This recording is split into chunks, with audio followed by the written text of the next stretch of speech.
Hello guys, today we are starting the topic full subtractor in digital electronics. Now, what is full subtractor? The full subtractor is a combinational circuit with three inputs A, B and C and two outputs difference and borrow. A है जिसमें से हमें subtract करना है B की value को. B is the subtrahend को subtrahend कहेंगे ठीक, क्योंकि इसको माइनस करना है ए में से. अब सी इज द बोरोइंग. ये बोरोइंग वाला केस क्या है, इसमें से जो सब्ट्रैक्ट होकर आएगा उसमें से ये सब्ट्रैक्ट होगा, तब उसका जो डिफरेंस आएगा वो इसमें जाएगा. अभी हम करेंगे ना तो फिर क्लियर होगा. Produce by the previous stage. जैसा कि मैंने अभी बताया, ए में से माइनस होकर के जब ए माइनस बी की वैल्यू जो भी आएगी उस स्टेज की वैल्यू में से फिर ये बोरो वाला माइनस होगा ना. यहाँ पे हम कोई और वेरिएबल भी ले सकते हैं लाइक सी ए. ठीक है, ये हमारे इनपुट वेरिएबल्स हैं, ये हमारे आउटपुट वेरिएबल ना. डिफ इज द डिफरेंस आउटपुट. डिफ हमें बता रहा है कि क्या डिफरेंस आया है. बोरो इज द बोरो आउट. बोरो हमने बोरो लिया है, ये वो रिप्रेजेंट कर रहा है. ठीक है, ये है इसकी ट्रुथ टेबल. सब्ट्रैक्ट कैसे कर रहे हैं. जीरो में से जीरो गए जीरो में से जीरो गए जीरो. ठीक, बोरो की हमें जरूरत नहीं पड़ी अभी, है ना, तो यहाँ पे भी जीरो. अब नेक्स्ट पे आ जाओ. जीरो में से जीरो गए जीरो में से वन जाएंगे नहीं, तो हमने क्या किया, बोरो लिया. अब ये क्या हो गया, 10 बन गया. 10 क्या रिप्रेजेंट करता है, 2 को, तो 2 में से 1 गए 1. ठीक है, तो यहाँ पे क्या आ गया 1. तो एक हमने बोरो लिया, इसकी वजह से ये हमारा 10 हो गया जो कि 2 को रिप्रेजेंट कर रहा है. अब 2 में से 1 गए तो क्या आ गया 1, तो इसलिए यहाँ पे मिल गया 1. अब नेक्स्ट पे आ जाओ. 0 में से 1 गए, 0 में से 1 नहीं जाएगा, आपको पता है. तो अब हम क्या करेंगे, बोरो लेंगे, तो ये क्या बन गया 10 मीन्स 2. तो 2 में से 1 गए, क्या आ गया 1. अब 1 में से 0 गए, है ना, 1 में से 0 गए तो क्या आ गया 1.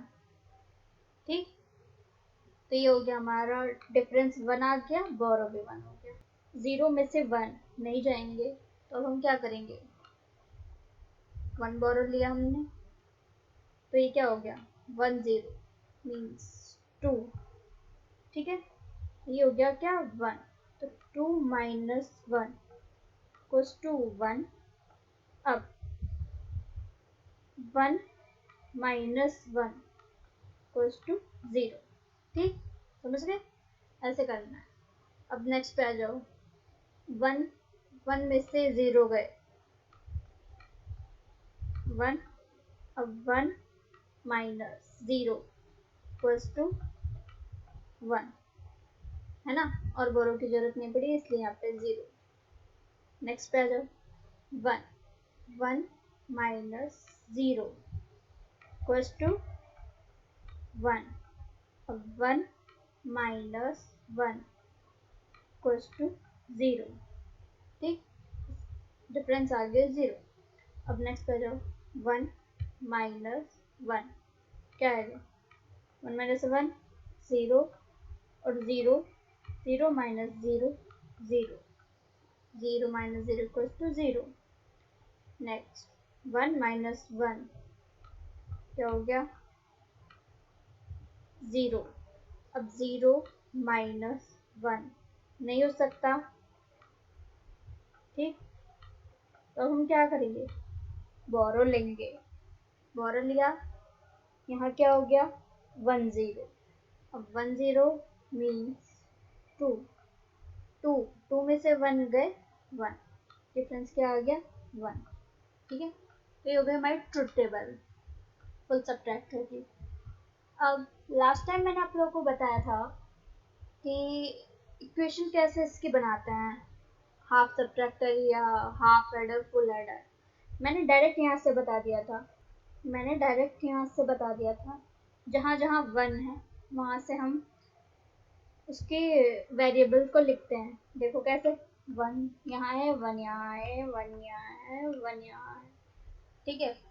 तो अब हमें डिफरेंस की इक्वेशन लिखनी है, ठीक है। तो सबसे पहले क्या है, 1 कहाँ पे आ रहा है, A 0 है, B 0 है, बोरोइंग 1।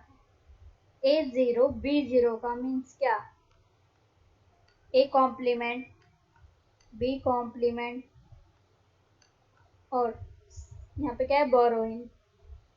तो हम यहाँ बोरोइंग लिख देंगे, इसका कॉम्प्लीमेंट नहीं है क्योंकि ये 1 है ना। अब यहाँ पे ये क्या हो गया, यहाँ पे 1 है अगर, तो यहाँ क्या हो जाएगा, A बार B बोरोइंग का बार, ठीक है। तो यहाँ पे क्या हो जाएगा, A B बार बोरोइंग का बार।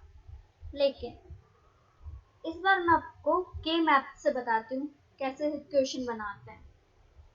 तो मैंने आपको स्टार्टिंग के लेक्चर्स में बताया था, जब हम ये इनपुट वैल्यू टेबल क्रिएट करते हैं, कैसे ट्रूथ टेबल क्रिएट करते हैं, तो रिप्रेजेंट कैसे होता है, ये 0 है, ये 1 है, ये 2 है, ये 3 है, ये 4 है, ये 5 है,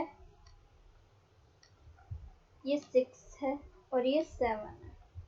तो अब 1 कहाँ पर आ रहा है, 1 2 4 7। तो हम इसको के मैप के थ्रू बनाएंगे। तो ये हो गया हमारा 0, ये है 1, ये है 2, ये है 3 4 5 6 7। ये आपको तभी समझ में आएगा जब आप के मैप वाला लेक्चर देखोगे, ठीक है। तो हमने क्या देखा, कहाँ पर 1 है, 1 2 4 7। तो हम यहाँ पे लिख देंगे 1 2 4 7, ठीक है। हमने 1 लिख दिया। इसकी पेयरिंग क्या है, कुछ नहीं है, तो हम इसको ही पेयर देख लिखेंगे। यहाँ पर क्या आ रहा है, A कॉम्प्लीमेंट है, तो A कॉम्प्लीमेंट लिख दिया। यहाँ पे आओ, यहाँ पे क्या है, ये B है और ये बोरोइंग, तो B complement borrowing, B complement borrowing. अब इस वाले पे आओ, यहाँ पे क्या है, इसके रो पे देखो, A बार, तो हमने लिख दिया यहाँ पे A बार, ठीक। अब ऊपर क्या है, यहाँ पर एक B है और एक बोरोइंग रिप्रेजेंट कर रहा है, तो B बोरोइंग का बार, B बोरोइंग का बार। अब यहाँ देखो A, यहाँ पे सिर्फ पे आएगा, क्यों, क्योंकि यहाँ पे 1 0 होता तो कॉम्प्लीमेंट लगाते, है ना। तो यहाँ पे आ गया A, और ये क्या है, ये B बार B इन बार, B बार B इन बार, ठीक। अब नेक्स्ट ये वाला A B B bar, A B B बार, ठीक है। तो ये हो गया हमारी डिफरेंस की इक्वेशन। अब बोरो में क्या है, कहाँ पर 1 है, 1 2 3 7, ये है 1, ये है 2, ये है 3 और ये है 7। ये नंबरिंग आपको अगर पता करनी है तो मेरे प्रीवियस लेक्चर देखो, उसमें से पता चल जाएगा ये कैसे नंबरिंग करते हैं। मैं बता देती हूँ एक बार। जैसे हमने यहाँ पे एक वेरिएबल लिया है A B B E, तो A यहाँ पे 0 और 1 को रिप्रेजेंट कर रहा है, और ये B फर्स्ट वाली वैल्यू, ये वाली जो है ये सारी B है, और इसके नेक्स्ट वाली B है। अब 1 कैसे लिखते हैं, 0 0 1, तो 0 0 1 कहाँ पे है? 0 0 0 1, तो इसलिए ये 1 है, ठीक है। और ये क्या है? यहाँ वाली अगर हम वैल्यू देखना चाहते हैं, क्या है? ए बार 0 डबल 1। 0 डबल 1 क्या होता है? 0 डबल 1 किसको रिप्रेजेंट करता है? 3 को। ऐसे इसकी नंबरिंग मैंने पहले बता रखी है लेक्चर में, वहाँ जाकर देखना। अब यहाँ पे हमें पेयरिंग कर रहे हैं, उसके बाद एक क्वेश्चन निकलेगी। तो पेयरिंग कैसे करें? सबसे पहले देखते हैं सबसे बड़े का पेयर, है ना। यहाँ तो पेयरिंग बनी ही है क्योंकि इसके बगल में कोई नहीं, इसके बगल में कोई नहीं, लेकिन यहाँ पर है। एक पेयर ये हो गया, एक पेयर ये हो गया, और एक पेयर ये हो गया। इक्वेशन कैसे बनेगी? सबसे पहले मैंने ये वाला पेयर देखा, तो ये क्या हो गया? यहाँ पे क्या है? ए बार। अब यहाँ पे दोनों में कॉमन क्या है? ये राइट वाली क्या है? Be in. तो हमने लिख दिया ए बार बी इन प्लस क्या है यहाँ पे? ये वाला पेयर कैसे बन रहा है? ए बार कॉमन क्या है इन दोनों में? लेफ्ट वाली क्या है? बी। तो हमने लिख दिया ए बार बी, ठीक। अब ये वाला पेयर देखो, इन दोनों में तो कुछ कॉमन नहीं आएगा, लेकिन यहाँ पे कॉमन आ रहा है 1 1। 1 1 क्या है? बी और बी इन। तो हमने लिख दिया बी और बी इन। तो अगर के मैथ से बनाना है तो ये वाला सॉल्यूशन है इसका। और वैसे डायरेक्ट क्या है? डायरेक्ट मैंने बताया ना, जैसे हम देख रहे हैं, सबसे पहले यहाँ 1 है, तो ए बार बी बार बोरो इन, इस तरह से बनाएंगे इक्वेशन। अब ये है सर्किट डायग्राम। आप देखते हैं फुल सब्ट्रैक्ट का सर्किट डायग्राम। हम इसको डिज़ाइन कैसे करेंगे इक्वेशन के बेस पे? सबसे पहले तो ये जो हमारी इक्वेशन आई है, इसको सॉल्व करेंगे, मिनिमाइज करेंगे। सॉल्व कैसे करेंगे? जैसे ए बार बी इन, यहाँ पे क्या है? A B bar B. तो मैंने अगर बी कॉमन ले लिया, बी कॉम्प्लीमेंट, तो यहाँ क्या हो गया? A bar B in plus A B bar. तो ये वाली इक्वेशन क्या हो जाएगी? A XOR B.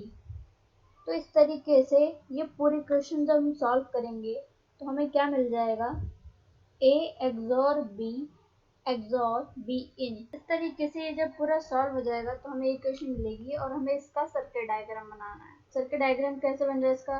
A XOR B. ये हमने 3 इनपुट लिए हैं, ए बी और बी इन, और आउटपुट कितने चाहिए हमें? 2, एक डिफरेंस का और एक बोरो का। तो ए एक्सॉर बी, तो ए और बी पे हमने एक्सॉर गेट लगा दिया, ठीक है। तो ये हो गया हमारा ए एक्सॉर बी। यहाँ हमें मिल गया ए एक्सॉर बी। आगे क्या चाहिए हमें? ए एक्सॉर बी इन।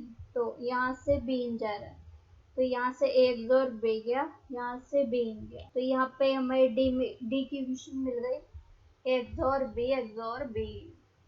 अब हमें बोरो की इक्वेशन चाहिए, क्या है?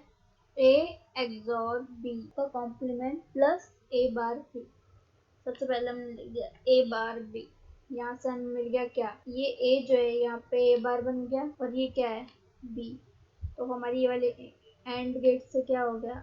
ए बार बी। अब आगे क्या चाहिए? बी इन और ए एक्सॉर बी का कॉम्प्लीमेंट चाहिए। यहाँ पे कॉम्प्लीमेंट लगा हुआ है ना, तो यहाँ से एक्सॉर बी मिला, इसका हमने नॉट गेट लगा करके कॉम्प्लीमेंट बना दिया, तो ये वाला हो गया, ये वाली इक्वेशन पूरी। B in A XOR B का कॉम्प्लीमेंट यहाँ से मिल गया, और ए बार बी यहाँ क्या बचा हमारा? प्लस मीन्स और गेट, हमने और गेट लगा दिया, तो हमें क्या मिल गई? ये पूरी इक्वेशन मिल गई बोरो की। ये हो गई हमारी बोरो की इक्वेशन, ये हो गई हमारी डिफरेंस की इक्वेशन। तो ये रहा हमारा फुल सब्ट्रैक्ट का सर्किट डायग्राम। आज के लिए इतना ही। Thank you.